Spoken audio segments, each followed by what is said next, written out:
så er vi gået i gang. Christian han er lige løbet, han glemte sin jakke.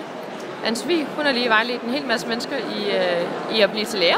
Og bliver de gode til det? Det tror jeg. Det tror du? Fedt. Det er fremtidens lærer, du snakker med. Fedt. Det er ved at stille lidt af. Klokken den er lidt i 3 i Bella Centeret.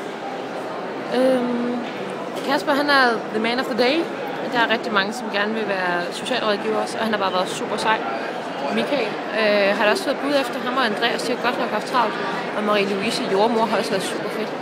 Der kommer sådan løbende mange mennesker hen til os, og det tror jeg gælder vores absolut fantastisk flotte stand. Hvor den eneste hurdle, det er 5 cm fra gulvet. Så selvom det ikke er så meget, så er det alligevel nok til, at der er nogen, som synes, det er en barriere at komme op af. Men det er det eneste, vi har med at gøre det, fordi vi har en rigtig fed båd. Som I kan se, er super åben i forhold til mange af de andre. University College Sjælland er lidt pakket ind. Riga er sørgelig. Og det er Schweiz, sådan set også. Man skulle ikke rigtig tro, de havde lyst til at være her. De sidder bare og kigger. Der er selvfølgelig heller ikke så meget lavet. Bournemouth også rimelig kedelig. Det er det Mærsk, eller Blå Danmark. De kører lidt ud.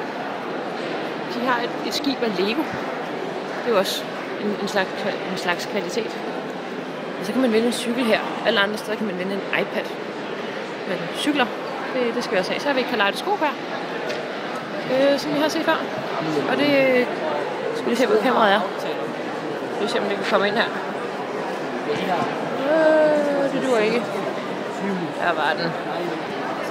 Sådan der. Og så kan man køre. Hvis jeg kan finde den igen.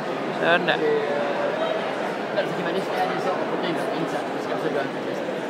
Så kan den bare rigtig fint. Så.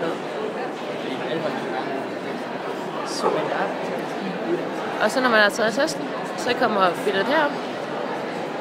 Og så bliver det bare super flot. De er godt i gang med hver deres. Anders er også super sej. Og det er studievalg, som sender en masse gode studerende herover. Men vi har travlt hele tiden, så det er super fedt.